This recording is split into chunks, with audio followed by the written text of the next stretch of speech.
그러므로 각 처에서 남자들이 분노와 다툼이 없이 거룩한 손을 들어 기도하기를 원하노라. 또 이와 같이 여자들도 단정하게 옷을 입으며 소박함과 정절로서 자기를 단장하고 따은 머리와 금이나 진주나 값진 옷으로 하지 말고 오직 선행으로 하기를 원하노라. 이것이 하나님을 경외한다 하는 자들에게 마땅한 것이니라. 여자는 일체 순종함으로 조용히 배우라. 여자가 가르치는 것과 남자를 주관하는 것을 허락하지 아니하노니 오직 조용할지니라. 이는 아담이 먼저 지음을 받고 하와가 그 후며 아담이 속은 것이 아니고 여자가 속아 죄에 빠졌음이라.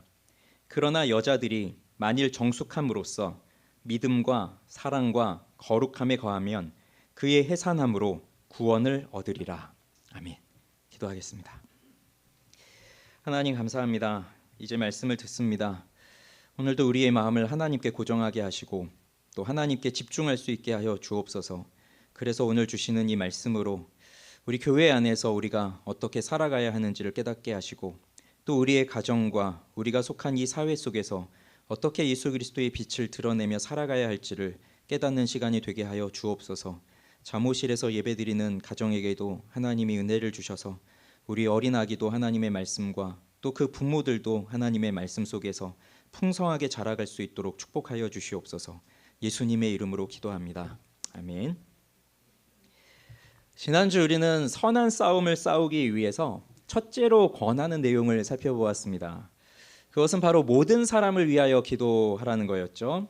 모든 사람을 위하여 간구와 기도와 도고와 감사를 하되 임금들과 또 모든 지위에 있는 사람들을 위해서, 높은 지위에 있는 모든 사람들을 위해서 그렇게 하라고 했습니다.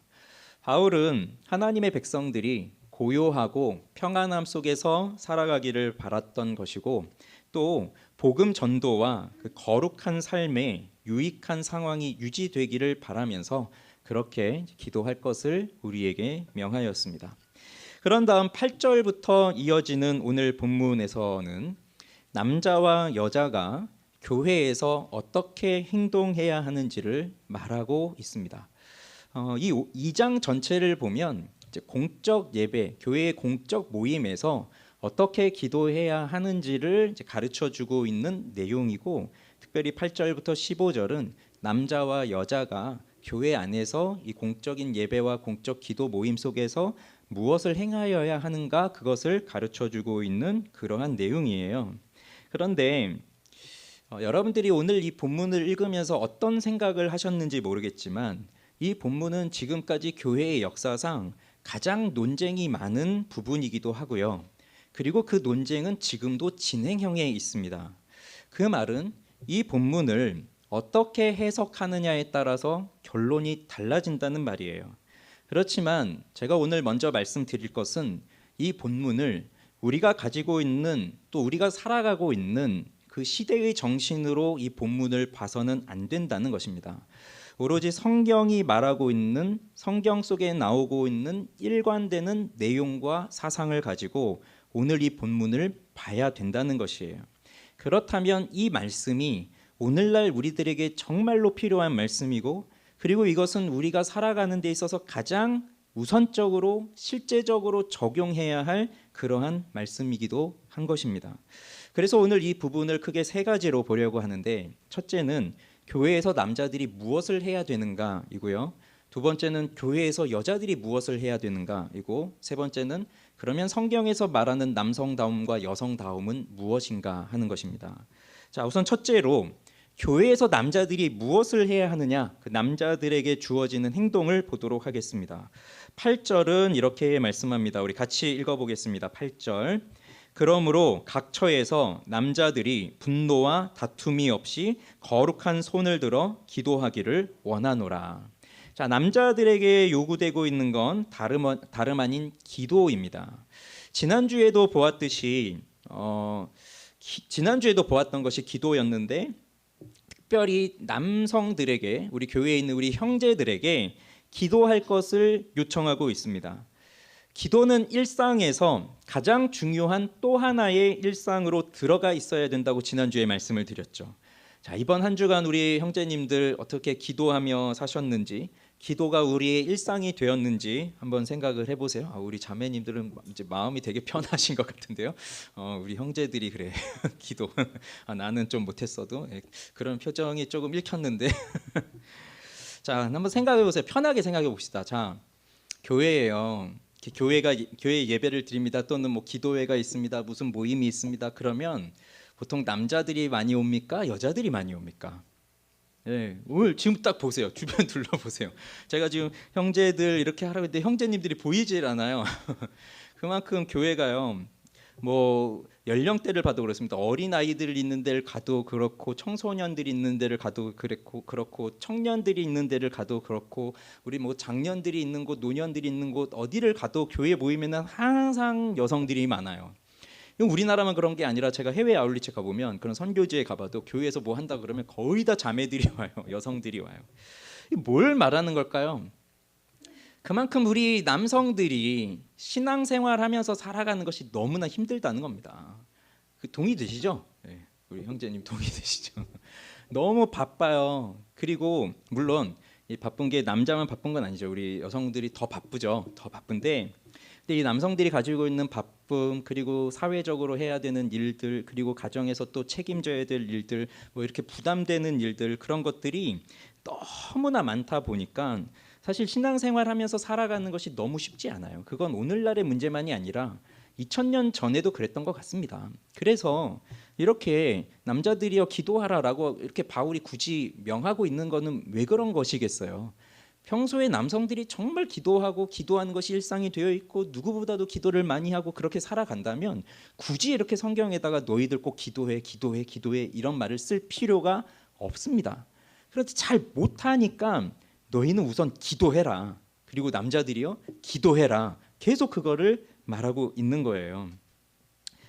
남자분들이 뭐 직장 일도 있고 뭐 여러 가지로 바쁘다고 해보십시오. 그래서 뭐 교회 기도 모임에 참여하는 것이 쉽지 않지만, 그리고 개인적인 기도 생활을 이어가는 것이 쉽지 않지만, 그렇지만 기도하는 일에 있어서 게을러서는 안 됩니다. 왜냐하면 남자는요 가정에서 신앙을 이끌어 가야 할 지도자에 있는 위치에 있는 사람이기 때문에 그래요. 그래서 우리 가정에서 기도는 우리 아내에게 맡겼습니다. 그런 남성들이 혹시 있으십니까? 우리 기도는 우리 어머니에게 맡겼습니다. 이런 분들이 계세요. 그러면 안 되는 거예요. 기도는 남자에게 우선적으로 요구되고 있는 그러한 사항입니다. 그래서 남자는 한 가정의 가장으로서, 그리고 교회에서는 지도력을 행사하는 중요한 또 존재들로서 기도하는 것이 매우 중요한 역할이에요. 그래서 지난주에 이어서 다시 말씀을 드리지만 우리 남성들이 좀 더 구체적으로 기도하는 일에 자신을 헌신하게 되기를 바랍니다. 우리가 기도를 잘 하지 못하는 이유는 기도해야 된다라고 하는 생각은 막연히 있어요. 그리고 기도를 오늘도 해야 되겠다, 이번 주에도 기도를 많이 해야 되겠다라는 생각을 가지고 계획도 하지만 그러한 생각과 계획이 너무 막연하고 구체적이지 않다는 것에 문제가 있습니다. 우리가 회사에서 중요한 미팅이 있다고 생각해 보세요. 그러면 그 부분을 그냥 막연하게 생각하면서 그냥 지나가지는 않을 거예요. 굉장히 중요하게 생각하고 준비하고 그 시간에 맞춰서 또는 그 시간보다 일찍 준비하면서 갈 것입니다. 기도가 마찬가지예요. 우리들이 왜 기도를 못하고 그냥 지나가냐면 기도라고 하는 것을 해야지라는 생각을 했지만 언제 어디에서 어떻게 해야 된다라고 하는 구체적인 계획을 세우지 않았기 때문에 기도를 실천하지 못해요. 그런데 정말 그 중요한 미팅을 앞두고 있는 것처럼, 아니 하나님과의 만남, 이 기도는 하나님과의 만남, 하나님과의 교제, 하나님과의 대화, 그리고 나의 상황을 하나님께 아뢰는 것, 그리고 하나님의 말씀을 듣는 것, 이렇게 하나님과 만나고 교제하는 아주 중요한 시간인데 그걸 사람들과 만나는 것처럼 구체적인 약속을 약속을 정하세요. 그래서 몇 시에 그리고 어디에서 장소까지 구체적으로 그렇게 정하시면 누가 그때 나하고 뭐 하자 이런 얘기가 들어와도 아니야, 그 시간은 나에게는 선약이 있어, 나는 기도하는 시간으로 정해져 있어, 딱 하면서 그렇게 시간들을 정리하는 거예요. 그게 기도 생활의 시작입니다. 그런데 8절을 보면 그냥 기도하라고 하지 않았죠. 분노와 다툼이 없이 거룩한 손을 들어 기도하라고 했습니다. 분노는 뭔가요? 감정을 조절하지 못하고 터트리는 화, 우리 내면 속에서 나오는 화예요. 다툼은 그런 화난 마음 속에서 이렇게 분쟁하고 논쟁하고 이렇게 말로 다툼을 하는 거예요. 다들 경험이 있을 겁니다. 우리가 살면서 어떻게 한 번도 화를 내지 않고 한 번도 남하고 언쟁하고 말다툼하지 않으면서 살아갈 수가 있습니까? 우리는 수시로 말다툼도 하고, 그리고 말다툼은 아닐지언정 내 속에서 막 끓어오르는 화와 분노와 그걸 참지 못해서 속으로 막 끙끙 앓고, 이러한 적들이 너무 많잖아요. 뭐 멀리 갈 것도 없이 가끔 우리에겐 이런 일 있지 않습니까? 이렇게 교회를 오는데 이런 일이 있어서는 안 되지만 종종 그런 일이 일어나요. 교회를 오면서, 차를 타고 오면서 남편이 나의 신경을 자꾸 이렇게 팍팍 긁는 겁니다. 그럼 이제 또 한마디 탁 하면 또 남편이 또 뭐라고 팍 하고, 그러면서 남편과 아내가 서로 그 말다툼을 하고, 그러면서 교회에 와서 씩씩거리면서 들어오는데, 그러고서 기도하는데 기도가 잘 되시겠어요? 그러면서 찬송하는데 막 눈물 흘리고 그러면서 찬송이 되겠어요? 애들이 또 오늘따라 그렇게 팍팍 내 마음을 또 팍팍 긋고 그런 일들이 더 많죠. 남편이 그런 것보다. 그래서 그럴 때 또 막 화를 내고 혼내고 그러면 우리 마음도 편치 않잖아요. 그런데 여기 와서 아무 일도 없었다는 듯이 하나님 그럴 수가 없잖아요. 사실 기도에 있어서 이 다툼과 또 분노라고 하는 것은 우리가 기도하는 데에 있어서 굉장히 방해되는 거예요. 그래서 예수님도 마태복음 5장 23절에 보면, 그러므로 예물을 제단에 드리려다가 거기서 내 형제에게 원망 들을 만한 일이 있거든 생각나거든 예물을 제단 앞에 두고 먼저 가서 형제와 화목하고 그 후에 와서 예물을 드려라. 그렇게 예수님 말씀하셨죠. 그러니까 분노와 다툼이 있으면 기도가 제대로 되지 않습니다. 괜히 남자다운 게 그런 거라는 또 생각이 있어서 뭐 화를 내고 뭐 다툼을 하고, 그래서 내가 말로 이겨야 되고 그런 게 남자다움이라고 생각한다면, 뭐 오래된 역사 속에서 남성에 대한 그 인식들이 좀 왜곡된 부분들이 많아서, 이게 우리도 모르게 그런 게 우리 마음속에 깊이 이제 남자들은 좀 있거든요. 그런 게. 그래서 괜히 나한테 뭐라 하면 내가 약한 사람 같아 보이니까 더 화를 확 내고 이제 그런 게 있는데, 그런 것은 기도를 못하게 하는 것이니 분노와 다툼을 없이 기도하라고 하는 것입니다. 그리고 거룩한 손을 들고 기도하라고 해요. 거룩한 손을 들고. 자, 이건 우리가 기도할 때 꼭 기도하는 자세가 꼭 손을 들고 기도해야만 되느냐, 그걸 말하는 거는 아니에요. 기도는 손을 들고 할 수도 있고, 또 손을 모으고 할 수도 있고, 무릎을 꿇고 할 수도 있고, 그냥 의자에 앉아서 할 수도 있고, 엎드려서 할 수도 있고, 누워서 할 수도 있고, 걸어가면서도 할 수 있고, 뭐 얼마든지 할 수도 있어요. 그러니까 기도의 자세는 뭐 정해져 있는 것이 아닙니다.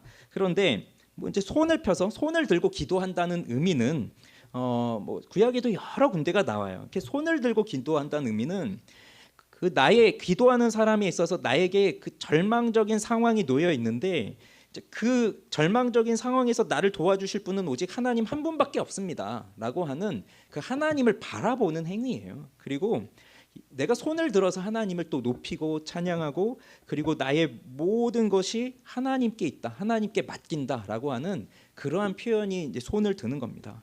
그래서 영적인 어둠이 있을 때 우리 손이 뭘 하는지를 잘 봐보세요. 손이 하늘을 향하는 것보다, 우리 눈도 마찬가지지만요, 우리의 손과 우리의 눈이 하늘을 바라보는 것보다 늘 땅에 처박혀 있어요. 그래서 내 손은 땅을 팝니다. 땅에서 뭐가 좋은 게 나오지 않을까, 그러면서 사는 게 어두움 속에 있는 영적인 어두움 속의 인간인데, 우리가 손을 들어 기도하라는 것은 그렇게 하나님을 바라보라는 거예요. 하나님께 절대적으로 의지하라는 거예요. 나를 다 내려놓고. 그게 이제 손을 들고 기도하라는 건데, 그런데 뭐 꼭 손을 들고 기도할 것까지는 없다는 거예요. 근데 여기서 더 강조하고 있는 내용이 뭐냐? 근데 그 손을 뭐라고 소식하고 있습니까? 거룩한 손이라고 하고 있죠. 거룩한 손. 그래서 이 손이 나타내고 있는 것이 우리의 삶의 전반적인 것들이에요. 우리의 행동, 우리 모든 삶의 우리의 모든 행동들을 나타내주고 있는 게 우리 손이에요. 그래서 우리들이 뭐 나쁜 일 하다가 이제 그만두면 이런 말 하잖아요. 나 이제 그 일에서 손 뗐어. 뭐 또는 나 이제 손을 씻었어. 뭐 그렇게 표현하잖아요. 이제 그런 것들이 손이 가지고 있는 의미입니다. 그래서 이사야 선지자는 1장 15절에 보면, 너희가 손을 펼 때에 내가 내 눈을 너희에게서 가리고 너희가 많이 기도할지라도 내가 듣지 아니하리니 이는 너희의 손에 피가 가득함이라. 이스라엘 백성들이 아무리 손을 펴고 손을 들고 기도해도 하나님은 눈을 가리고 듣지 않겠다는 거예요. 이유는 너희 손에 피가 가득하기 때문이다. 그 말은 이스라엘 백성들이 뭐 늘 손에다가 사람 죽이고 와서 피를 잔뜩 묻힌 채 그러고 기도하고 그런 건 아니잖아요. 그러니까 너희들의 행실이 거룩하지 못하고 너희들의 삶이 정결하지 못하니 나는 너희들의 기도를 받지 않겠다, 그 말이에요. 구약에서 제사를 드리라고 할 때에는 다른 종교에서 말하는 제사하고는 달라요. 다른 종교는 어떻게 살든 상관이 없어요. 좋은 예물을 신에게 갖다 바치면 돼요. 그렇지만 기독교에서 말하는, 우리 성경에서 말하는 것은 이 하나님 앞에 드리는 제물과 그리고 이 제물을 드리는 제사를 드리는 이 제물을 드리는 사람이 동일시 돼요. 그래서 아무리 좋은 예물, 흠없는 예물, 거룩한 예물, 값진 예물을 내가 준비해서 바친다 하더라도 내가 거룩하지 않고 내가 정결하지 않고 내가 일상에서 늘 죄를 짓고 사는 그러한 사람이 그렇게 가지고 온다면 하나님은 그것을 받으시지 않고 그러한 사람을 뭐라고 표현합니까? 위선자라고 하는 거죠. 그래서 남자들에게 교회에서 거룩한 손을 들고 기도하라라고 하는 것은 뭐 바리새인들이 길거리에서 손 들고 기도하면서 나 이런 거룩한 사람이요라고 그렇게 자신을 치장하고 과장하고 보여주라고 하는 것이 아니라 평소의 삶이 늘 하나님 앞에서 거룩하고 정결한 삶을 살아가라, 그 얘기입니다. 그렇게 하지 않으면 기도를 받지 않으신다는 거예요. 그러니 우리 남성들에게 주어지는 요구가 뭡니까? 다른 데 가서는 나쁜 일 하고 뭐 거짓된 일들 하고, 그리고 우리 남성들이 살아가는 이 사회 자체가 얼마나 유혹이 많습니까? 그 정직하게 살지 못하게 하는 그 부조리한 일들, 우리를 유혹시키는 일들, 또 우리가 사회에서 그렇게 또 편승해서 갈 수밖에 없는 그러한 일들 너무나 많아요. 그래서 아무도 없는 은밀한 곳에서 죄를 범하며 그렇게 나쁜 생각을 품고 그렇게 살아가는 사람들이 많지만 우리 그리스도 안에 속한 교회에 속한 형제들은 그렇게 살면 안 되고 늘 거룩함과 정결함으로 하나님 앞에 살아가고 그렇게 살아가면서 기도하라. 그게 중요한 거예요. 그래서 우리 형제님들 오늘 이 말씀을 기억하면서 우리 더욱 기도하는 형제님들 되기를 바랍니다. 자, 그다음 교회에서 이제 여자들이 해야 할 일이 무엇인가? 자, 9절과 10절을 읽어보겠습니다. 또 이와 같이 여자들도 단정하게 옷을 입으며 소박함과 정절로서 자기를 단장하고 따은 머리와 금이나 진주나 값진 옷으로 하지 말고 오직 선행으로 하기를 원하노라. 이것이 하나님을 경외한다 하는 자들에게 마땅한 것이니라. 자, 여자들에게 주어진 요청입니다. 지금 교회 공동체 안에서 여자들에게 뭘 말합니까? 단장을 하라는 겁니다. 단장을. 그런데 어떻게 하냐? 옷을 입는 문제를 얘기하고 있어요. 단정하게 옷을 입어라. 여기 단정하다는 말은 존경할 만한이란 뜻을 가지고 있는 단어거든요. 그러니까 존경할 만한, 뭐 적당한 그런 옷을 입어라. 그리고 소박함이 이제 경건이란 뜻이에요. 헬라어에서 경건함 또는 겸손함, 이제 그런 표현입니다. 그러니까 경건하고 겸손함과 그리고 정절, 여기 정절이란 말은 헬라어가 가지고 있는 의미는 자기 절제예요. 자기 절제.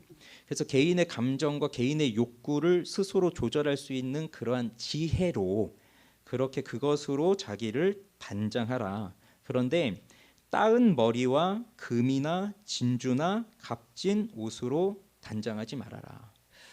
오늘 보니 따은 머리를 하고 오신 분 아무도 안 계시네요.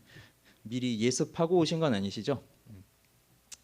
예, 이 말씀을 읽어보면 이런 겁니다. 이게 성경에서 아니 여자들이 뭐 제가 여자라고 생각해보면 뭐 여성분들 여기 계시니까 자매님들이 아니 내가 내 옷을 사고 내가 옷을 사서 예쁘게 입고 그리고 예쁘게 화장을 하고 그리고 목걸이도 하고 귀걸이도 하고 또 반지도 하고 뭐 팔찌도 하고 뭐 예쁜 핀도 달고 머리 염색도 하고 뭐 예쁜 신발도 신고 좋은 가방도 좀 들고 뭐 이렇게 하면 그게 뭐가 나쁜 것인가? 그 해서 내가 예뻐야 되는 거 아니냐? 그런 생각을 하시죠? 그 맞아요. 그걸 하지 말라는 게 아니에요. 그러니까 성경은 얼마든지 우리 개인의 자유를 얼마든지 성경은 보장하고 있고요. 또 우리 개인적으로 각각의 사람마다 이제 물질적인 것들이 다르지만 뭐 각각의 물질적 축복들은 다 허용하고 있단 말이에요. 그래서 하나님이 주신 그러한 물질적 축복으로 내가 옷을 사고 내가 더 좋은 걸 입고 좋은 화장품을 바르고 좋은 뭐 가방을 들고 이런 것이 뭐 그게 죄를 짓는다 그걸 말하는 게 아닙니다. 그럼 여기서 말하는 건 뭘 뜻하는 걸까요? 지금 성경이 금하는 것 이렇게 하지 말아라라고 하는 거 여기서 말하는 따은 머리 뭐 금 진주 비싼 옷 이런 거 하지 말라는 이유는 뭐죠? 이게 겉으로 그러니까 외면적으로 그렇게 사치스러움과 뭐 과도한 장식과 너무 비싼 것으로 허영을 부리지 말라 그 얘기예요. 이거는 그래서 성도들이라면 그 내면에서 진정한 아름다움이 있어요. 예수님을 만난 자매들은 그 마음 안에서 예수님을 만난 것으로 내면이 변화됩니다. 그렇게 내면이 변화되면 자 변화된 내면을 가지고 우리 삶으로 흘러나오겠죠. 그러면 우리의 겉으로 나타나는 행동도 어떻게 될까요? 우리의 행동도 변화된 행동이 나오는 거예요. 그래서 10절에 보면 오직 선행으로 하기를 원하노라 이렇게 말하잖아요. 이것이 하나님을 경외한다 하는 자들에게 마땅한 것이다. 그러니 세상적 관점에서 본다면 세상의 사람들은 어떻게든 나를 더 예쁘게 보여야 되고 그래서 더 좋은 옷, 더 좋은 가방 뭐 이런 걸 들어야 되죠. 이 당시에도 이 에베소 교회 안에서도 2000년 전에도 이 여자들이 머리를 닦는 거 그다음에 금, 뭐 진주 이런 값진 것들 이런 걸 가지고 자기를 치장하는 것에 그러니까 모든 에너지를 다 쏟는 거예요. 이 당시의 여성들이. 그럼 성경이 말하는 금지는 그러니까 그렇게 허영됨으로 속은 막 썩어 들어가 있고 속은 죄로 가득하고 속은 욕심으로 가득한데 겉에는 아주 아름답게 치장하고 뭐 비싼 걸로 치장하고 금, 은 뭐 이런 걸로 치장한다고 해서 그 사람이 아름다운 게 아니라는 거죠. 오히려 더 허영과 교만과 욕심과 탐욕과 이런 것들을 더 드러내는 거잖아요. 그런 정신이 다 뭡니까? 오늘 시대의 정신이 이런 물질과 아름다움을 겉으로 나타나는 것으로 해서 그 외면적인 아름다움을 추구하기 위해 우리의 돈과 우리의 시간과 우리의 에너지를 다 쏟아버리는 거잖아요. 그래서 하나님이 내게 주신 물질과 하나님이 내게 주신 자유와 내게 주신 시간과 이런 것을 가지고 더 다른 사람들을 돕고 또 이렇게 하는 것보다는 오로지 자기 자신에게 있는 거예요. 오로지 자기 자신을 어떻게 치장할까 꾸밀까. 그러면 사람들은 또 글쎄 전 잘 모르겠습니다. 저는 되게 그런 면에 있어서 좀 둔해요. 제가 우리 아내 얘기하면 좀 나중에 혼날 수도 있지만 제가 결혼하기 전에 그랬어요. 그 저한테 있던 상품권을 이제 아내한테 줬거든요. 그랬더니 이걸 가지고 가방을 산대요. 그래서 제가 아니 가방이 지금 있는데 그걸 가지고 왜 가방을 사냐고 좀 화를 냈어요. 그랬더니 굉장히 기분 나빠하면서 안 받는다 그러는 거예요. 그 상품. 그래서 저는 이해가 안 되는 거였어요. 아니 가방이 하나 있으면 됐지 왜 가방을 또 사려고 하나. 이렇게 이 사람이 과소비하는 사람이었나. 그 당시만 해도 제가 여성에게 있어 가방의 의미가 뭔지 몰랐고 신발의 의미가 뭔지 몰랐어요. 그만큼 어리석게 살았었는데 뭐 가방이 많이 있고 뭐 그런 게 중요한 게 아니라 근데 여자들은 그런 게 있다면서 다 보인다면서요. 저건 얼마짜리 가방, 저거 얼마짜리 옷 그런 게 보이면서 야, 저 여자 좋겠다, 부럽다, 나도 저렇게 하고 싶다, 나도 저런 거 한번 써보고 싶다. 뭐 남자들이 이제 차를 보면서 나도 저런 차 한번 타볼까 이런 것처럼 우리 자매들도 뭐 명품 가방 한번 들어보고 싶다. 뭐 이런 마음들이 다 있을 거 아니에요. 그래서 그런 것들을 치장하고 살면 뭔가 좋아 보이고 부러워 보이고 사람들이 나를 다 우러러 보는 것 같고 그런 그 겉멋에 들어서 사는 거 그런 거 하지 말라는 거예요. 그래서 다음 주에 교회 오실 때 그러면 우리는 뭐 그냥 아무것도 없는 하얀 티셔츠에 뭐 그냥 청바지만 입고 올 것이냐 그런 걸 말하는 게 아닙니다. 그러니까 어디 가니까 그 자매는 뭐 바지도 안 되고 짧은 것도 안 되고 오로지 긴 치마만 입어야 됩니다. 그런 데 있고요. 진짜 있었어요. 뭐 수련회를 갔는데 그 제일 처음에 그 짧은 바지 짧은 치마 입고 온 자매들 다 불러 세우더니 다 나오라 하더니 긴 치마 다 주면서 이걸로 갈아입으라고 하고 머리는 다 길어야 되고 뭐 그런 데도 있어요. 근데 그런 걸 말하는 게 아니에요. 여러분 예쁘게 꾸미시고 예쁘게 옷 입으시고 화장도 하시고 다 하시는데 중요한 게 뭐라고요? 속에서는 그렇게 썩어 들어가는데 겉만 치장하지 말라 얘기예요. 그리고 이것은 바울만 이런 식으로 얘기하는 게 아니라 베드로도 말합니다. 베드로전서 3장 3절 4절에 보면 너희의 단장은 머리를 꾸미고 금을 차고 아름다운 옷을 입는 외모로 하지 말고 오직 마음에 숨은 사람을 온유하고 안정한 심령에 썩지 아니할 것으로 하라. 이는 하나님 앞에 값진 것이니라. 그러니 무슨 말입니까? 겉으로 자기를 치장하려고 하는 것이 아니라 속마음을 먼저 단장을 해라. 그리고 내면의 변화가 일어나면 반드시 겉으로도 그 변화가 나온다. 이건 남자도 마찬가지예요. 남자도 거룩한 손을 들고 기도하라라고 했던 것이 겉으로만 뭐 거룩한 척 하라는 게 아니라 속으로 진실하게 정직하게 하나님 앞에 살라고 한 것처럼 여성들은 겉으로 자신의 외모를 예쁘게 꾸미려고 하는 것 그렇게 하지 말고 그 속마음이 정말 깨끗하고 진실하고 정직하고 그렇게 하나님 앞에 살아가야 된다. 그러니까 성경이 말하는 것은 내면의 변화, 그것이 거룩한 삶, 그리고 내 영혼 안에 그 내면의 변화가 있다면 그 변화는 반드시 우리의 행동으로 나올 수밖에 없는 거예요. 그래서 오직 선행으로 하기를 원하노라. 우리 단장을 그렇게 하라는 거예요. 그래서 늘 말씀드리지만 사람이 가장 아름다울 때가 언제라고 했습니까? 우리 얼굴이 예쁠 때예요? 젊을 때예요? 뭐 언제입니까? 사람이 가장 아름다운 것은 영혼이 아름다운 거예요.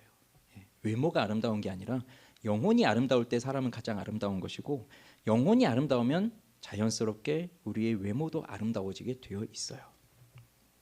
자, 그다음 마지막으로 그러면 성경이 말하는 남성다움과 여성다움이 무엇인지 보도록 하겠습니다. 11절 12절입니다. 같이 읽겠습니다. 여자는 일체 순종함으로 조용히 배우라. 여자가 가르치는 것과 남자를 주관하는 것을 허락하지 아니하노니 오직 조용할지니라. 자, 이 말씀을 읽으면서 어떤 생각을 하면서 읽으시는지 궁금해집니다. 그리고 이게 지금 설교가 아니라 만약에 토론하는 시간이라고 한다면, 그리고 각자 한번 다 말씀해 보시죠 한다면 뭐 하실 말씀들이 많지 않을까 이런 생각이 듭니다. 자, 우선 뭐 이 자매님들이 이 말씀을 읽으면서 기분 나쁘신 자매님들도 있을 것이고 아무렇지도 않은 자매님들이 있을 거예요. 또 형제들도 마찬가지입니다. 이걸 읽으면서 아무렇지도 않은 형제들도 있는 반면에 근데 굉장히 기분 나쁜 형제도 있어요. 아니 지금 시대가 언젠데 여자한테 이런 대우를 하다니 말도 안 돼. 무슨 성경이 무슨 이렇게 구시대적이고 뭐 이렇게 지금 여자를 하대해? 뭐 여자를 열등하게 보는 거야? 지금 이런 세상에? 이렇게 생각할 수도 있어요. 자, 그런데요. 그냥 이 본문 자체로 보면요. 지금 여자에게 뭘 말하고 있는 겁니까? 순종함을 얘기하고 있거든요. 순종함. 자, 이 순종함에 대해서는 이따가 이제 말씀드릴 겁니다. 그다음에 조용히 배우라라고 되어 있어요. 그러니까 조용히라고 하는 말이 여기 들어가 있죠. 그러니까 이거는 뭐 이런 뉘앙스 같죠? 너 여자들은 교회 와서 아무 말도 하지 않고 그냥 남자들이 하는 것에 대해서 듣고 배우기만 해. 아무 말도 하지 마. 이런 뉘앙스처럼 들릴 수도 있어요. 그런데 이제 그런 의미는 또 아니에요. 예, 그다음에 자, 그다음 12절에 보면 허락하지 않는다고 했습니다. 뭐를요? 여자가 가르치는 것을 허락하지 않겠대요. 그다음에 남자를 주관하는 것. 주관이라는 게 권위예요, 권위. 그래서 어떤 신학자들은 이 12절에서 금하는 것이, 그러니까 허락하지 않는 것이 두 가지다. 그러니까 가르치는 것, 남자를 주관하는 것, 이 두 가지를 허락하지 않았다 이렇게 보는 견해가 있고요.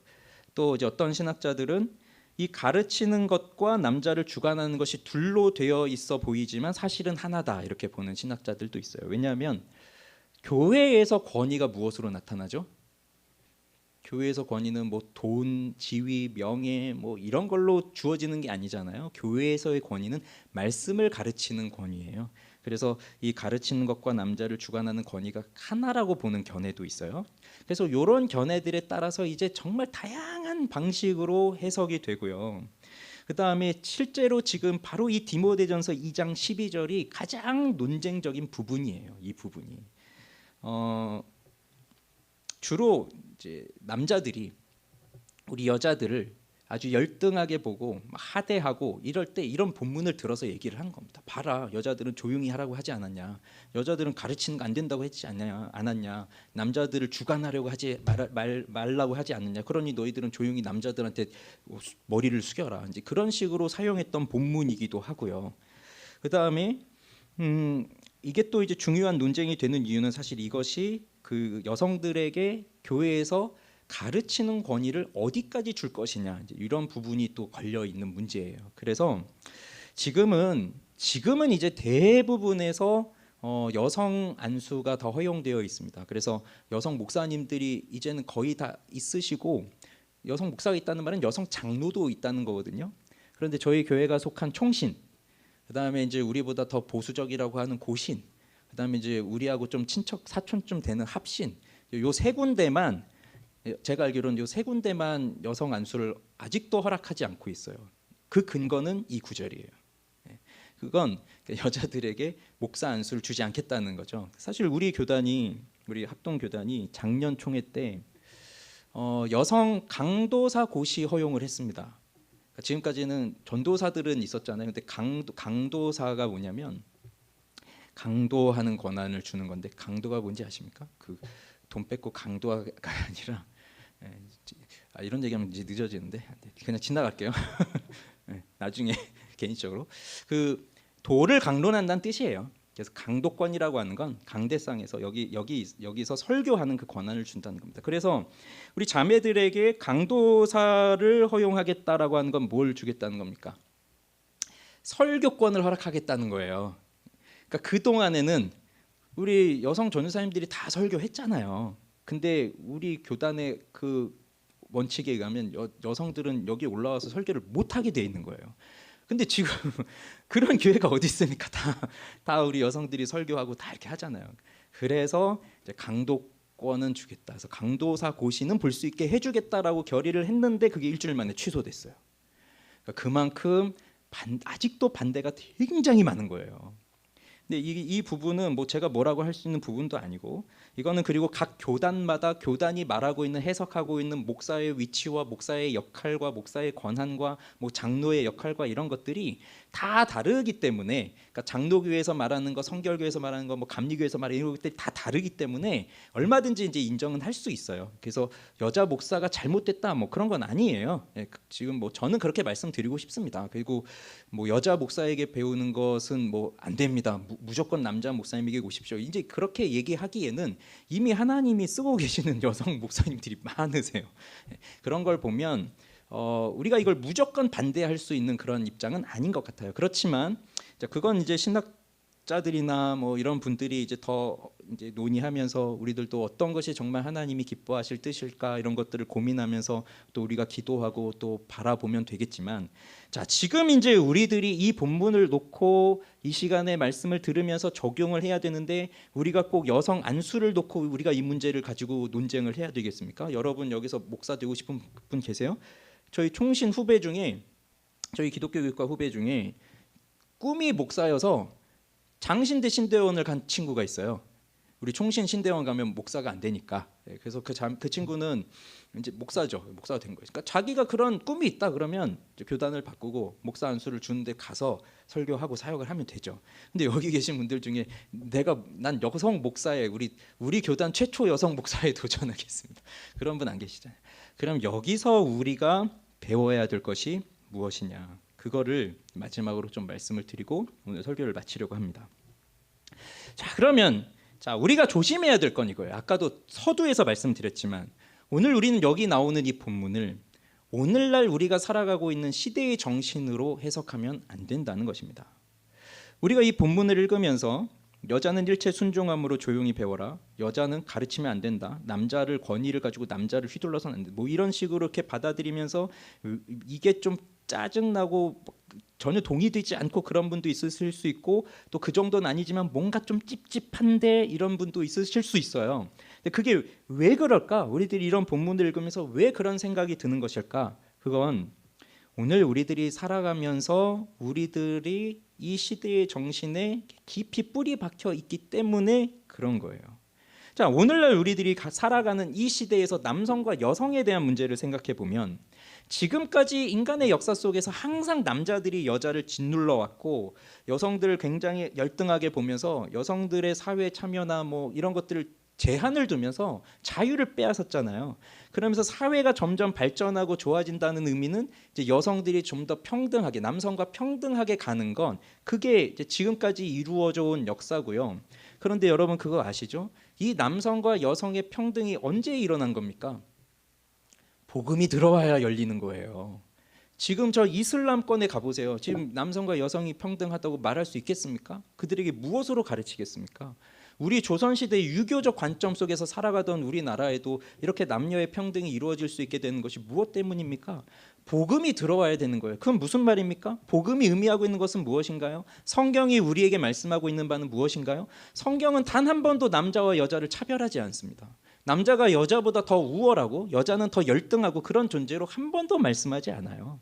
그런데 왜 우리들이 그런 인식을 갖고 있습니까? 왠지 성경은 남성 우월적인 것 같고 이런 본문은 남성 우월적인 것 같고 사도 바울은 실제로 그런 사람들이 있단 말이죠. 남성 우월주의다 하고 못 박아버리고 이런 본문은 딱 지워버리는 거예요. 그런데 왜 그런 겁니까? 지금까지 역사가 그렇게 흘러왔어요. 남자들은 이런 본문을 가지고 여자들을 그렇게 하대하고 여성들은 그렇게 남성들에 의해서 짓눌려오면서 살아온 역사를 살아왔고 이제 우리들이 인식을 갖게 되니까 이제 남자와 여자가 평등을 이루어야 한다라는 것을 생각하게 되니 이렇게 뭔가 차별이 있는 것 같은 말씀은 이제 처음부터 막 알러지 반응이 나는 거예요. 이 성경이라고 하더라도. 그런데 문제는 뭐냐면 오늘날의 사회는 이러한 남성과 여성의 평등을 넘어서서 이제는 하나님이 분명히 남자를 창조하셨고 여자를 창조하셨어요. 남자와 여자가 같습니까? 남자와 여자는 다르죠. 하나님은 남자를 창조하셨고 여자를 창조하셨어요. 그래서 남자로서의 신체적 구조가 있고 여자로서의 신체적 구조가 있고 남자가 가지고 있는 정서적인 특징이나 그리고 남자의 역할, 여자가 가지고 있는 정서적 특징, 신체적 특징, 그의 사회적 지위 역할, 교회에서의 역할 이런 것들이 다 있는데 이제 그것 자체를 완전히 무시하고 이제는 뭐 남자든 여자든 상관없이 이제 뭐 남자들이 해야 되는 거 여자들도 다 해야 되고 뭐 그런 식으로 간다는 거죠. 이해가 되시죠? 그러면서 어디까지 갑니까? 이제는 남성, 여성이 아니라 또 다른 성이 있다. 제3의 성도 있다. 그리고 나는 남성인지 여성인지 내가 선택하면 된다. 이런 식으로까지 흘러가고 있는 게 오늘날의 시대 정신이라고 하는 거죠. 그런데 성경은 분명히 남자와 여자를 창조하셨다고 되어 있고 또 다른 성은 없어요. 그리고 남자와 여자는 하나님 앞에서 그 지위나 존재나 자유함이나 존귀함이나 그 모든 면에 있어서 동일합니다. 다른 것이 없습니다. 그렇지만 하나님은 남자를 창조하실 때는 남자에게 주시는 질서가 있고 여자를 창조하실 때는 여자에게 주신 질서가 있다는 거예요. 그래서 남성에게는 남성다움을 주셨고 여성에게는 여성다움을 주셨어요. 그리고 그것이 곧 하나님이 세우신 질서라고 하는 거예요. 한번 이런 상상을 해보세요. 자, 우리 여기는 지금 청년들이 아무도 안 계시지만 만약에 여기가 청년들이 모여 있는 우리 20대 이제 한 젊은 청년들이 모여 있는 그런 곳이라고 생각을 해보세요. 그렇게 예배드리는 곳. 그래서 어떤 형제가 이렇게 딱 들어옵니다. 근데 저기 늘 마음에 품고 있던 자매가 저기 이렇게 앉아 있어요. 그래서 오늘 용기를 내서 자매에게 가서 여기 옆자리 비어 있나요? 제가 앉아도 되나요? 했더니 그 자매가 아무 반응이 없어요. 그래서 앉아도 되겠구나 하고 딱 옆에 앉습니다. 서로 이제 관심이 있는 상태니까 그렇게 예배를 드리기 시작할 때 이 형제의 마음은 어떨까요? 오로지 하나님께만 집중할 수 있었을까요? 이 자매가 어떻게 예배를 드리는지 신앙이 어떨지 막 보고 있을 거예요. 그리고 이 자매는 이 형제가 이렇게 옆에 앉았는데 괜찮은 형제인지 아닌지 이렇게 계속 눈치껏 보고 있을 거 아니에요? 자, 그렇게 하면서 서로 관심을 갖고 예배를 드렸어요. 끝났습니다. 형제가 자매에게 오늘 예배 끝나고 뭐 시간 좀 있으세요? 제가 점심을 사드리고 싶은데요. 이렇게 말을 했습니다. 그럼 이게 무슨 의미인지 자매들은 다 아시죠? 아신다고 하세요? 네. 그래서 내가 근데 이 형제에게 너무 관심이 아예 없다. 그러면 이제 뭐 어떻게 하시겠어요? 저 시간 없는데요. 저 바쁜데요. 그러면서 가시겠지만 그래도 조금이라도 관심이 있으면 좀 알아볼까 하는 관심이 있으면 저 시간 있는데요. 시간 없는데요. 근데 좀 바꿀 수 있을 것 같아요. 이러면서 거절 아닌 거절을 하다가 인정을 하고 같이 가죠. 자, 그래서 이제 같이 밥을 먹기로 했어요. 길을 걸어갑니다. 얘기를 하던 중에 이 자매가 태권도 4단이라는 걸 알게 됐어요. 태권도 4단이시구나. 근데 이 형제는 태권도장 근처도 가본 적이 없어요. 예. 그래서 이제 마음속으로 어떤 어려움이 있으면 이 자매가 나를 지켜줄 수도 있겠구나 뭐 이런 생각을 이제 하면서 가는데 그때 저 앞에서 그림 좋은데 이러면서 불량배들이 나타나는 거예요. 너무 쌍팔년도식의 네, 그림 좋은데 오늘 이 여자의 가방과 지갑은 우리가 챙겨가겠어. 그럴 때 이 남자가 여러분 같으면 어떻게 하시겠어요? 이 자매가 태권도 4단이고 나는 싸움을 못 하는데 여기서 이 여자가 좀 나서줘야 되는 거 아니야? 이런 생각을 하실 수는 있겠죠. 그렇지만 그 자리에서 대놓고 저 싸움 못 하니까 여기서 알아서 하세요 이러진 않을 거예요.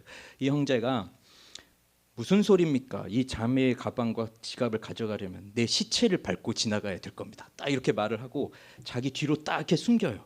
그러면서 딱 싸움이 일어나는데 정말 한 대 맞고 뻗어버렸어요. 기절했어요. 그때 이 자매가 태권도 4단의 실력을 발휘해서 그 불량배들을 싹 제압을 해버립니다. 그리고 이제 구급차를 불렀어요. 구급차 안에서 의식이 깨어났어요. 그러면서 자, 우리 자매님들 생각을 좀 알고 싶은데 그럼 이 형제를 어떻게 생각하고 싶습니까? 야, 이렇게 약해 빠져서 이 형제 믿고 살아도 되나? 이런 생각이 들까요? 아니면 야, 이 정도로 나를 위해서 자신의 몸을 바쳐 그 나를 보호해 줄 사람이라면 아무리 싸우면 내가 더 잘하지만 내 인생을 좀 이 형제하고 해도 괜찮겠구나. 어떤 생각이 좀 들까요? 저는 남자라서 잘 모르겠지만 그냥 후자이고 싶거든요. 네. 근데 이제 자연스러운 게 아마 후자겠죠.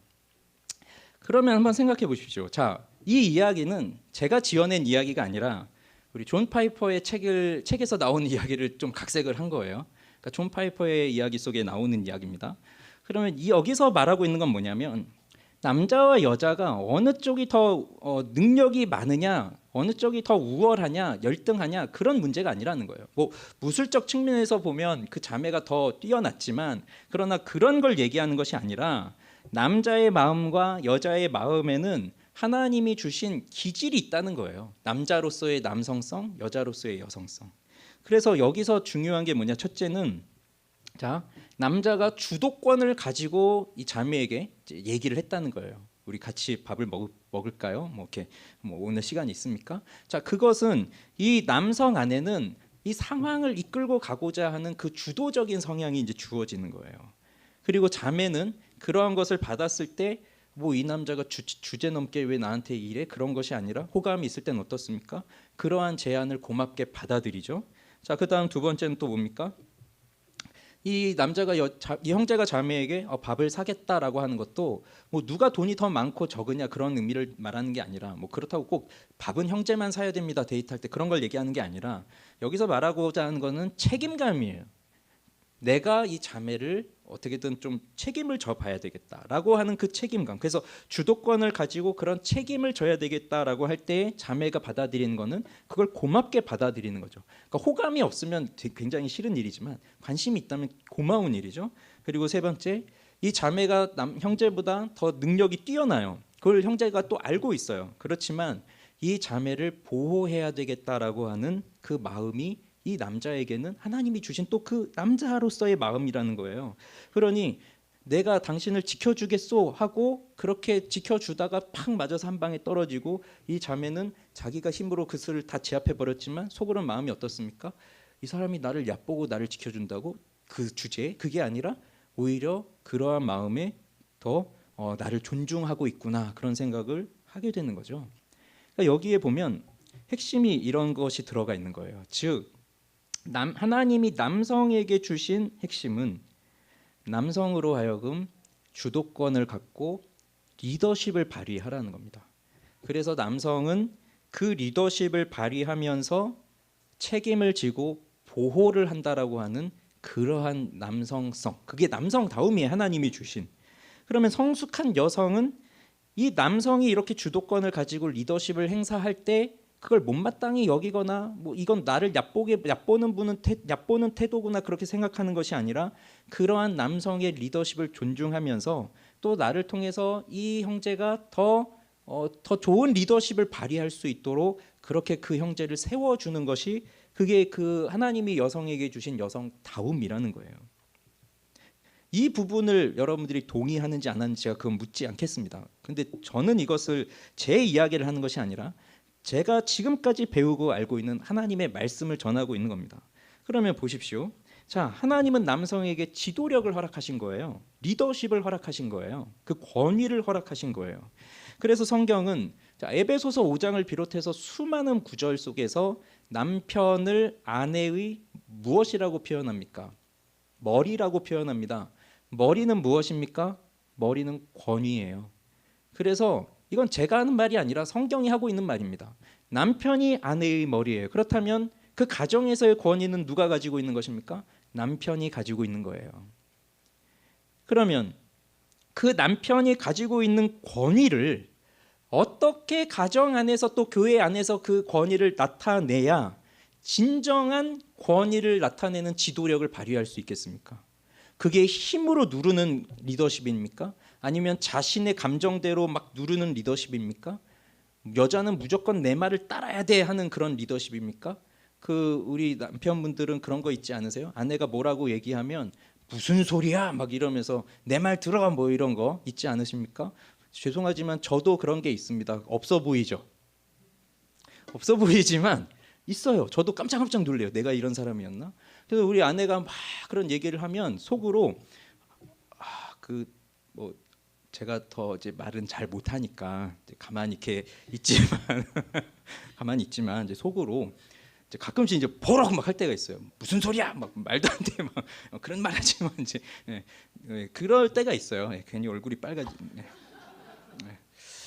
근데 그게 그러니까 남성이 가지고 있는 그 왜곡된 거라는 거예요. 여기서 말하는 권위는 무슨 힘으로 이렇게 누르라는 게 아닙니다. 이걸 누가 보여주셨느냐? 그걸 보면 돼요. 남편이 아내의 머리가 되는 거 뭐와 같다는 거였죠? 그리스도가 교회의 머리됨과 같다고 했어요. 그러면 그리스도가 교회의 권위시잖아요. 그러면 그리스도가 가지고 계신 그 권위를 교회에게 어떻게 보여주셨느냐? 예수님이 우리에게 힘으로 짓눌렀습니까? 힘으로 나를 따라오라고 하셨습니까? 말 안 들으면 너 죽는다 하셨습니까? 네가 뭔데 나한테 말 대꾸야? 넌 말 없이 조용히 대꾸하지 말고 그냥 내가 하는 대로 해. 그렇게 하신 적이 있으십니까? 예수님은 우리에게 그런 식으로 리더십을 발휘하신 적이 없으세요. 그러면 어떻게 하셨는데요? 제자들의 발을 씻겨주시고 낮은 곳에 가서 섬겨주시고 아픈 자들을 찾아가셔서 그를 안아주시고 감싸주시고 마지막에는 십자가에 죽으시면서까지 보여주셨던 것이 그게 그리스도의 권위라는 거예요. 그러니 남성들에게 주어지는 권위는 그 그리스도를 닮은 권위, 즉 내가 가지고 있는 힘으로 이 아내를 짓누르고 자매를 눌러버리는 것이 아니라 예수님으로부터 받은 그 사랑, 그래서 예수님이 죽기까지 우리를 사랑하신 것처럼 나를 죽이면서 나의 아내를 높여주고 살려주는 그러한 권위를 발휘하라는 것입니다. 그 아내들은 뭐죠? 아내에게는 여성에게 주어진 여성다움은 순종하라고 했어요. 복종하라고 했어요. 그럼 기분이 나쁠 수도 있어요. 아니 남편이 나한테 순종해야지. 근데 왜 자매한테는 순종하라고 했을까요? 그게 여성성이라는 거예요. 여성다움. 자, 이게 뭐냐면요. 복종이라고 하는 말 자체가 휘포타소라고 하는 말인데 헬라어에서 휘포는 뭐뭐 아래, 타소는 두다, 그러니까 질서를 두다, 정해두다 이런 거예요. 그럼 그게 합쳐져서 이 질서 아래 둔다 이제 그런 말이 복종하다의 의미예요. 그러면 이 질서를 누가 세웠습니까? 남편이 세웠습니까? 내 말 따라? 아니죠. 하나님이 두신 거예요. 이 질서를. 그러면 남편에게 복종해라라고 하는 것은 그 남편에게 복종하라는 말이 아니라 하나님이 세우신 질서 아래에 나를 거기에 둔다라는 의미가 복종한다는 거예요. 오해하지 마세요. 이 남자에게 복종하는 게 아닙니다. 이 남자의 말에 무조건 따르라는 말이 아니에요. 하나님의 질서에 복종하라는 거예요. 남자가 잘못될 수도 있잖아요. 잘못된 얘기할 수도 있잖아요. 잘못된 생각을 가지고 있을 수도 있잖아요. 근데 거기에 뭐 어떻게 무조건 복종하고 따라갈 수가 있겠어요. 그래서 아내의 역할은 굉장히 중요한 거예요. 남자들은 이게 좀 어리석죠. 그죠? 동의를 안 하시네. 저만 그런가? 저는 진짜 깜짝깜짝 놀랄 때가 뭐냐면 우리 아내가 더 지혜로울 때가 정말 많아요. 저는 요만큼만 보고 있다면 저희 아내는 이만큼을 또 보고 있어서 옆에서 이렇게 얘기해주고 그래서 제가 속을 당장은 뭐 왜 이렇게 하지만 결국은 이렇게 나중에 이렇게 가면 좋은 결과가 나온 것을 항상 봐왔기 때문에 지혜롭단 말이죠. 남성 형제들보다 더 지혜로워요. 우리 자매들이. 그러면 그 형제들로 하여금 그 리더십을 세워갈 수 있도록 여러분들이 가지고 있는 그 지혜를 발휘해서 그렇게 형제들을 세워가라는 거예요. 그래서 순종한다는 것은 내가 힘이 없어서 순종하는 게 절대로 아닙니다. 그러니까 여성이 힘이 없어서 남편에게 순종하라 그 얘기도 아니고, 여성은 지혜가 모자라고 지식이 모자라고 좀 모자라니까 가르치면 안 된다 그런 얘기를 하는 것이 절대로 아니에요. 이 본문은. 그럼 뭐라고요? 하나님이 세워두신 질서에 복종한다는 거예요. 예를 들어볼까요? 하나님은 성부, 성자, 성령 삼위로 존재하십니다. 그러면 성부는 성부 자체로서 하나님이세요. 성자는 그 성자로서 신적인 권능을 갖고 계신 하나님이세요. 성령은 성령 역시 하나님이세요. 그러면 여러분 성부, 성자, 성령인데 누가 가장 높습니까? 이러면 이제 1위 성부, 2위 성자, 3위 성령 하니까 1위 성부가 가장 높습니다. 이렇게 말하는 사람들이 종종 있지만 그렇지가 않아요. 어떻게 높습니까? 성부도 하나님, 성자도 하나님, 성령도 하나님. 동등한 신적 권능을 가지고 계신 동등한 하나님이세요. 그렇지만 성부는 성자에게 명령하시고 성자는 성부에게 복종하시죠. 성령은 성부와 성자에게 복종한단 말이에요. 높아서 낮아서 그런 겁니까? 아니에요. 동등한 하나님이시지만 하나님의 그 사역에 있어서 그 질서상 그 순서상 순종하시는 거예요. 자발적으로 기쁨으로. 자매들이 형제들에게 순종하라고 하는 것은 자매가 더 열등하기 때문이 아니라 그 사역의 순서에 있어서 그 하나님의 사명을 이루어 가라고 하신 것이기 때문에 그런 것입니다. 그래서 남편에게 아내를 무엇으로 주신 거예요? 돕는 배필이라고 했잖아요. 이것도 뭐 나중에 설교하면 한참 해야 되지만 이거 그냥 남자가 외로워서 돕는 배필로 주는 게 아니라 하나님이 생육하고 번성하고 충만하고 정복하고 다스려라라고 하는 사명을 주셨는데 그걸 어떻게 남자 혼자서 합니까? 혼자서 할 수가 없어요. 그래서 아내라고 하는 돕는 배필을 준 거예요. 그 둘은 같은 거예요. 자, 근데 이제 좀 더 보죠. 그런데 지금 우리들이 살아가고 있는 이 역사 속에서 왜 그런데 이렇게 아름다운 그 남편의 그 리더십과 또 아내의 순종하는 이 남성다움과 여성다움이 왜 발휘되지를 않고 오히려 우리는 이런 본문을 보면서 뭔가 찝찝하고 왜 이런 설교를 하면서도 이 내 말을 안 들으면 어떡하나 이런 마음도 생기고 혹시 또 목사님 무슨 남성 우월주의자예요? 남녀 평등 아닙니까? 뭐 이런 얘기 들을까 봐 좀 신경도 쓰이고 그런 이유가 무엇일까요? 왜 그럴까요? 그 이유는 남자와 여자가 둘 다 죄에 빠졌기 때문에 그렇습니다.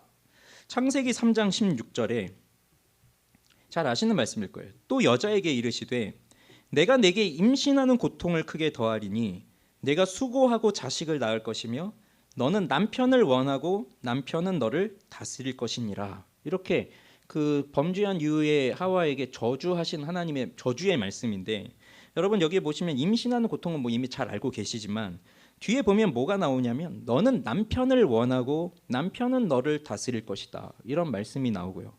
뒤에 가인이 그 아벨을 죽이잖아요. 그러면서 가인에게 또 무슨 말씀을 하시냐면 죄가 너를 원하고 네가 죄를 다스릴 것이다. 뭐 이런 또 비슷한 표현의 말씀이 나와요. 자, 이제 그게 이제 무슨 뜻이냐면 자, 여러분 내가 자매 여자라고 해보세요. 그러면 그 여성들이 깊이 죄에 빠져 있습니다. 그러니까 죄가 깊이 들어와 있어요. 그러면 죄에 빠져 있는 여성의 마음은 어떤 거겠어요? 이 남자를 어떻게 하겠어요? 이 남자는 무조건 내 말에 복종해야 돼. 그거죠. 죄로 가득하여 있는 사람의 마음은 내가 이 사람에게 복종하고 순종하고 아니 그 사람이 아니라 하나님의 뜻에 복종하고 순종해야 되는데 그게 안 되는 거잖아요.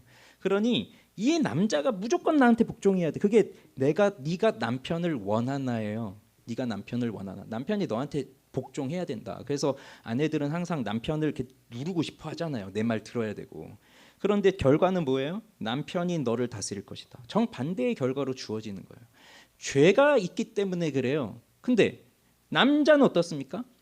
이렇게 남편을 원하는데 그것을 이 여자의 그 지배를 지배하고 싶어하는 그 여자의 남편은 또 어떤 사람이에요? 그는 예수님이 아니란 말이에요. 그도 죄로 가득한 인간이에요. 그러니 그 죄로 가득한 인간이 이 여자가 나를 누르려고 해? 그러면 무슨 마음이 먼저 드는 겁니까? 네가 나를 눌러? 내가 너를 누를 거야. 넌 내 말 들어. 이렇게 가는 거예요. 그게 남자와 여자나 둘 다 죄에 깊이 빠져 있기 때문에 하나님이 말씀하고 있는 이 아름다운 남성다움과 여성다움이 이루어지지 못하고 있는 거예요. 그러면서 오히려 서로를 상처 주고 서로를 지배하려고 하는 그 싸움이 지금까지 일어나고 있는 겁니다. 그런데 남자들은 힘이 더 세고 사회적으로 이런 일들이 있었기 때문에 남자들이 더 여자들을 눌러서 여자들이 피해를 본 것 같은 그러한 세상이 되었고, 그렇다고 해서 여자들이 피해만 본 것이 아니라 남자들의 약점을 알고 있기 때문에 또 그것을 이용해서 남자들을 괴롭히면서 살아왔던 것이 오늘날의 역사예요. 그 이유는 뭐냐? 죄에 빠져 있기 때문에 그렇다는 것이에요. 그러면 자, 오늘 12절 13절 보세요. 13절. 자, 이는 왜냐하면 아담이 먼저 지음을 받고 하와가 그 후며, 그러니까 하나님이 먼저 남자를 창조하셨죠. 그 다음에 여자를 창조하셨어요.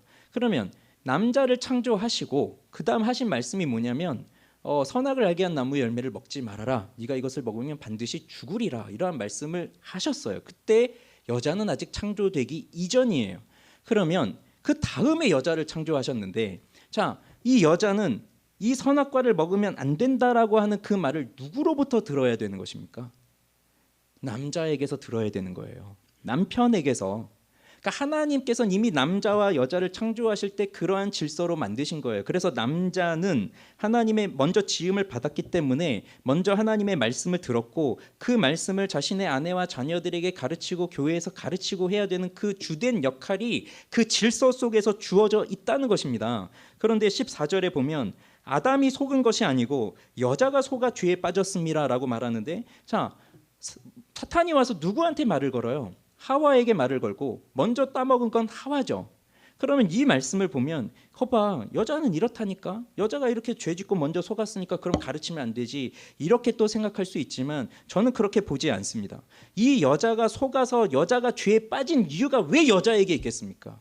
그 책임은 여자에게 있는 게 아니라 남자에게 있는 거예요. 왜? 제대로 안 가르쳤거든요.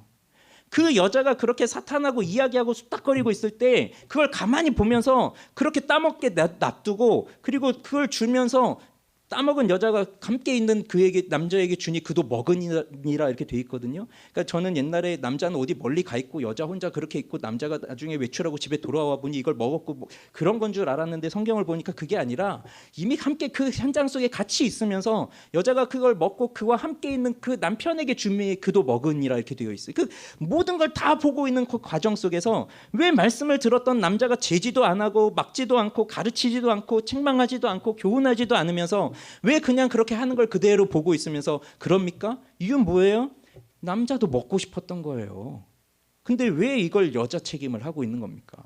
남자가 제대로 말씀을 가르치지 않았기 때문에 그런 거예요. 제대로 말씀을 듣고 그 역할을 제대로 못한 거예요. 그러면 보십시오. 오늘날 우리 사회 속에서 가정이 무너지는 주된 이유가 무엇이겠습니까? 남자들이 제대로 신앙생활을 못하고 있기 때문에 그래요. 그래서 아까도 보면 남자들에게 뭘 요구하고 있는 거예요. 각처에서 다툼 없이 거룩한 각처에서 분노와 다툼 없이 거룩한 손을 들어 기도해라. 굉장히 남성은 굉장히 짧은 구절 주어지고 여성들에게 많은 구절이 써 있는 것 같지만, 그러나 실제로 남성들 정신 차려라 그 얘기를 하고 있는 거예요. 너희 형제들이 제대로 신앙생활 안 하고 너희 형제들이 말씀을 제대로 안 듣고 기도 안 하고 그 말씀을 가르치지 않고 그 말씀대로 살지 않으면 결국 이렇게 가정이 무너지고 사회가 무너진다. 그 얘기를 하고 있는 겁니다. 그래서 김홍전 목사님이라고 있어요. 오래되신 분이시지만 혼인 가정과 교회라는 책이 있는데 그 책에 보면 이렇게 말씀하세요. 남자들의 신앙은 항상 우수해야 합니다. 남자들의 신앙은 항상 우수해야 됩니다. 왜요? 보통 여성들이 믿음이 더 좋단 말이에요. 보통 남편보다 아내가 믿음이 더 좋아요. 아내들이 더 기도를 많이 해요. 그런 아내를 가르쳐야 되고 이끌어야 되는 그러한 권위자로 임명을 받았단 말이죠. 그러려면 어떻게 해야 되겠어요? 그냥 비리비리 하고 있으면 되겠습니까?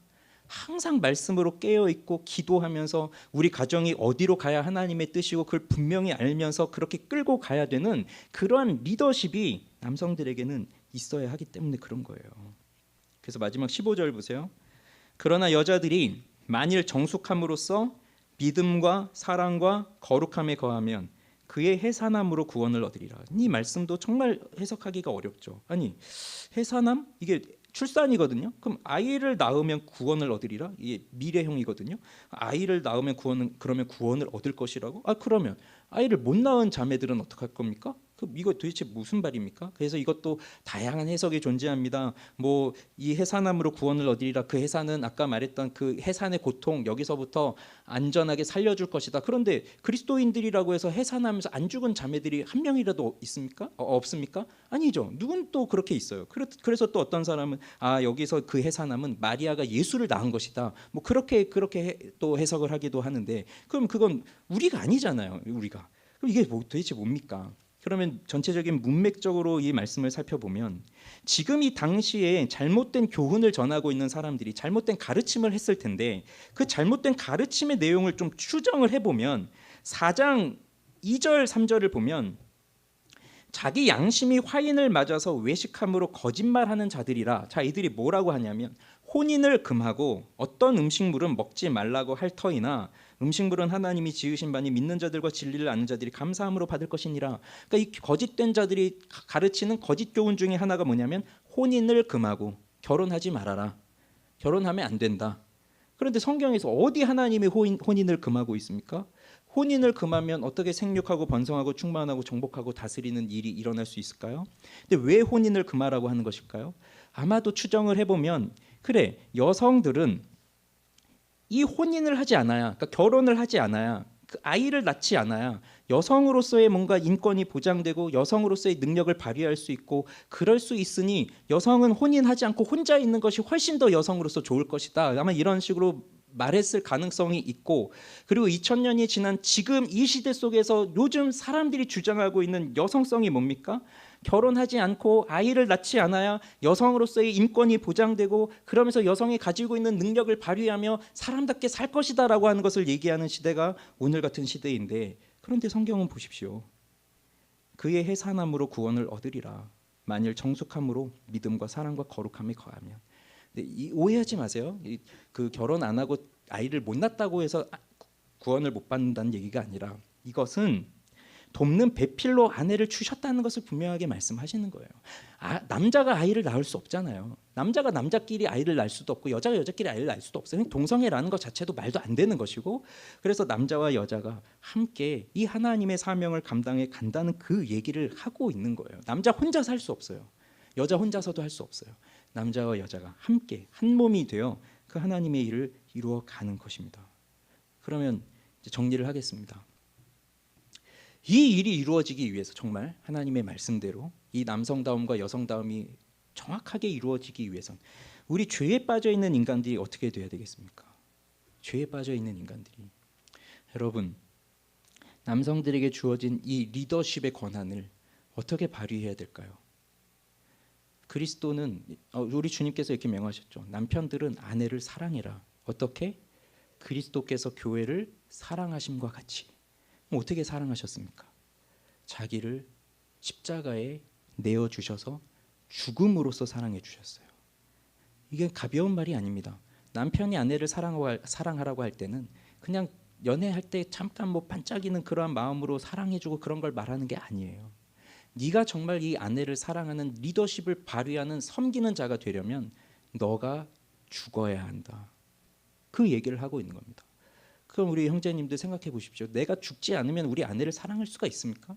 내가 죽지 않았는데 우리 자식들을 사랑할 수가 있겠습니까? 절대로 안 됩니다. 사람은 죄에 빠져 있기 때문에 모든 것이 자기 중심으로 들어가 있어요. 그러면 우린 예수 그리스도를 봐야 돼요. 예수님이 바로 나와 같은 죄인을 구원하시기 위해서 이 땅에 오셔서 십자가에 자신의 몸을 못 박으시면서 그렇게 나를 구원하여 주셨구나. 하나님은 나를 살리시기 위하여 그 하나뿐이 없는 그 아들 예수 그리스도를 십자가에 못 박으셨구나. 그렇게 자신의 몸을 십자가에 못 박으면서까지 죽으면서까지 그렇게 사랑하신 것이 나를 향한 사랑이니, 내게 주어진 아내와 또 교회에서 만나는 이 지체들을 사랑할 때는 내가 나를 죽여야만 가능한 것이구나. 그래서 늘 자기 깨어짐이 일어나야 되는 거예요. 이건 자매들도 마찬가지입니다. 남편에게 복종하라고 했죠. 복종을 어떻게 할 수 있습니까? 아무리 생각해도 이 사람은 나보다 떨어지는 것 같고 내가 더 똑똑한 것 같고 이 사람은 뭔가 안 되는 것 같은데 내가 어떻게 복종을 한단 말입니까? 그것도 마찬가지 원리예요. 교회가 그리스도에게 복종한 것처럼 복종하라는 거예요. 그런데 보십시오. 교회가 어떻게 그리스도에게 복종하였습니까? 교회는 죄였어요. 그런데 교회가 그리스도께 복종할 수 있게 하게 된 것도 그리스도가 교회를 위해서 죽으셨기 때문에 가능한 거였어요. 그런데 예수님이 성자 예수님께서 성부 하나님의 그 말씀에 순종하셨기 때문에 그는 십자가에서 자신을 내어 주신 거예요. 그러한 마음으로 복종하라는 거예요. 그리고 이것은 남편과 아내에게 각각으로 주어진 것 같지만 이것은 절대 각각이 아닙니다. 같은 겁니다. 같은 거예요. 그래서 결론은 피차 복종하라예요. 서로 복종하라는 거예요. 남자도 아내에게, 남편도 아내에게, 아내도 남편에게 서로 복종하라는 거예요. 어떻게? 그리스도의 사랑 안에서. 그리스도가 나를 위해서 자신의 목숨을 내어준 것처럼 나도 그렇게 사랑하라는 것입니다. 그래서 여러분, 우리 남성들은, 우리 형제님들은요, 기도하는 일에 더욱 힘을 쏟으시기 바랍니다. 그래서 언제나 거룩한 삶을 기도하며 살아가시를 바라고, 우리 자매님들은 겉으로 외면적으로 그렇게 치장하고 호황되고 그런 외모적인 것에 그렇게 관심을 두기보다 내면을 더욱더 경건함으로 단장하고 그렇게 살아가시기를 바라고, 그리고 우리가 이 성경이 말씀하고 있는 남성다움과 여성다움을 잘 생각하고 살아갈 때 오늘 우리 이 시대를 살아가고 있는 우리 청년들, 우리 아이들은 어떻겠어요? 저는 이 설교를 10대들한테, 20대들한테 한다면 그 10대, 20대들이 이 설교를 뭐라고 들을까? 순순히 그냥 다 동의하면서 들을 것 같지는 않아요. 근데 그만큼 이 시대가 말하고 있는 그런 정신들이 어릴 때부터 이 세상에서 가르치는 교육들이 이렇게 들어오다 보니 이제는 이 남성, 여성 이렇게 나누는 것 자체를 거절하고 제3의 성을 말하고 동성애를 말하고 이런 사회 속에서 우리가 살아가고 있으니 이 아이들에게 어떻게 가르치겠습니까? 가장 좋은 것은 우리가 남편으로서, 아내로서 가정에서 그 남성다움을, 그리고 그 여성다움을 정말 예수님께서 우리에게 보여주신 것처럼 그렇게 드러내고, 이 교회 공동체 안에서 우리들이 그 남성다움과 여성다움을 드러내면서 살아갈 때 그것을 우리 아이들이 보고 우리 다음 세대들이 그것을 보면서 아, 성경이 말하고 있는 이 교회에서의 남성과 여성의 역할은 이런 것이구나, 이 사회는 이렇게 되어야 정말 하나님의 아름다운 나라를 이끌어 갈 수 있는 것이구나 하는 것을 배우게 될 것입니다. 그러니 그러한 은혜가 우리 가운데 있기를 주님의 이름으로 축원합니다. 기도하겠습니다.